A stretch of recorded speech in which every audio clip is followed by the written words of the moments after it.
evam das pravartidam chakram, the wheel of action or karma which has been set in motion.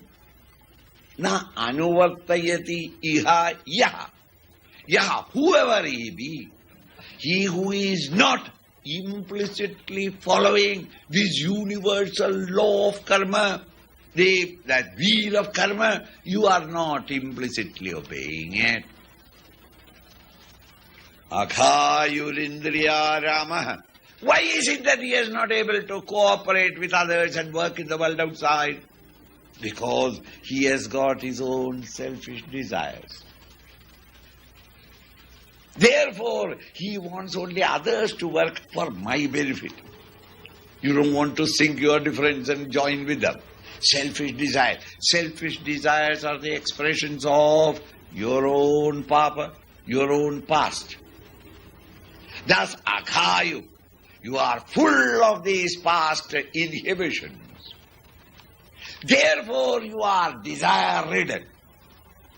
Since you have got desires and mental agitations, you have to indulge in the sense organs and through sense organs in the sense objects.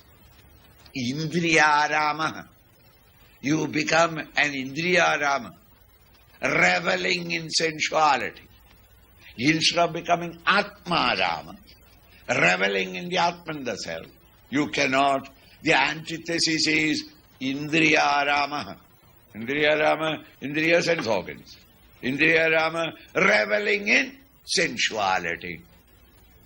Why? Because sensuous desires are in you. Where did I get all that? From the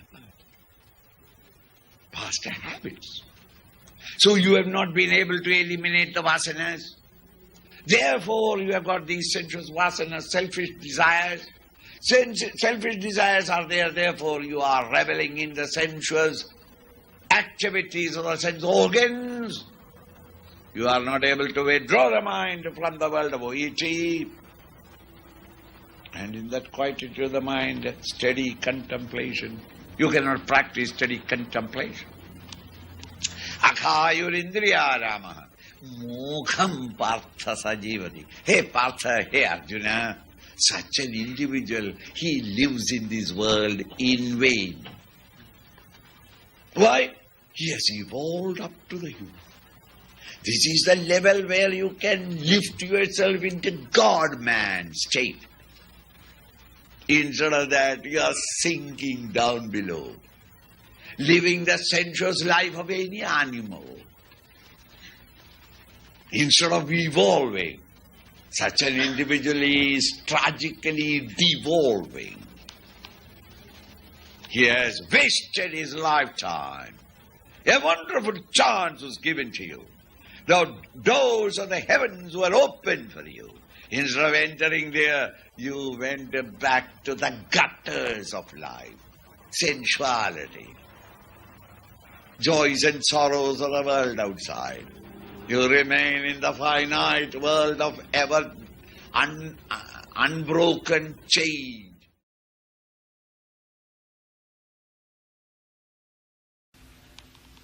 Such an individual as Nachasya Sarva Bhuteshu, of all living beings in the world outside. He has none who can Kastidarthavyapashraya. He is not depending upon anyone.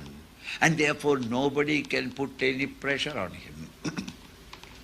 Nobody can compel him to act. These are the three impulses in which you and I act. You act, you go to office every day because you have to earn that livelihood. If you don't go, you will miss it and therefore you are going. And the third type of students, youngsters are going to work only because, my bap and my father and mother will be on my head, therefore I am going. Pressurized by others. All these three are not in the man of realization. Therefore he has no duties in the world outside. You and I, we must work in order to purify the mind, in order to exhaust the vasanas and purify the mind. With the purified mind, we have to achieve the great thing. Once you have reached there, really speaking, you have no compulsion at all to work. And yet, all saints and sages and prophets have been working even 20 and 22 hours a day. Not because they have to gain anything from it, nor the fear that I will lose something by not acting, nor is it by the compulsion of anything. These mighty masters of realization, the saints and sages, they work in the world outside. Their work in the outer world is a manifestation of their infinite love for all of us.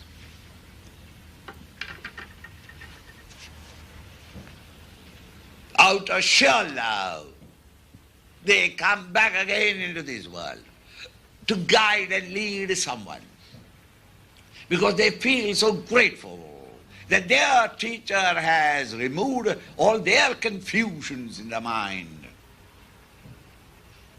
They want at least one person to reach out to that great truth as my presentation or my Guru Dakshina to my Guru. They are doing it out of their infinite love for the people, for the living beings. Or, hey Arjuna, asaktaha, without any attachment. Attachment means without ego and egocentric desires. Satatam, at all times. Karyam karma, your obligatory duties. Samachara, do it as perfectly as you can. Don't somehow or other do it, because it is voluntary work, Swamiji. I sometimes go there and do it. Peace Corps. No, samachara. Do it as perfectly as you can, whatever that you are doing. Asatto hyacharan karma. By fulfilling your obligatory duties in a spirit of non-attachment, without ego and egocentric desires, man can reach paramapnodi purusha. Man reaches the highest. What? By working in the world outside? Yes. Paramparaya, by stages. When you are working and fulfilling all your duties in the world outside without ego and egocentric desires, the existing vasanas get exhausted, no new vasanas are created. 100th time I am saying. That is why I am saying it very quickly, so that you don't feel insulted. Now, when the vasanas are exhausted, the pressure vasana on emenda is reduced. Therefore, emenda's extrovertedness is curtailed. The mind becomes relatively quiet. Quieter the mind, greater the contemplation. Through contemplation, you realize the highest. And therefore, when you start exhausting the vasanas or purifying the mind, how do you do it? By serving in the world outside. But when you do it with attachment, you are getting more and more entangled. That is what you do. You look after your wife, children, and you start slowly becoming more and more attached. And then afterwards you want your son to marry the girl whom you choose. And the young boy says that, Papa, it is not your marriage, it is my marriage, I will marry whom I want. And sorrow, and tragedy, and life miserable, all because you did serve the children, good, but it has created more entanglements in you. Because you did it with ego and egocentric desires.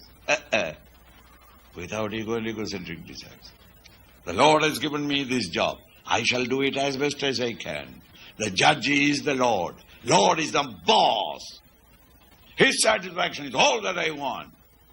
With that idea, when you work on, the existing vasanas get exhausted and you become purified in your mind.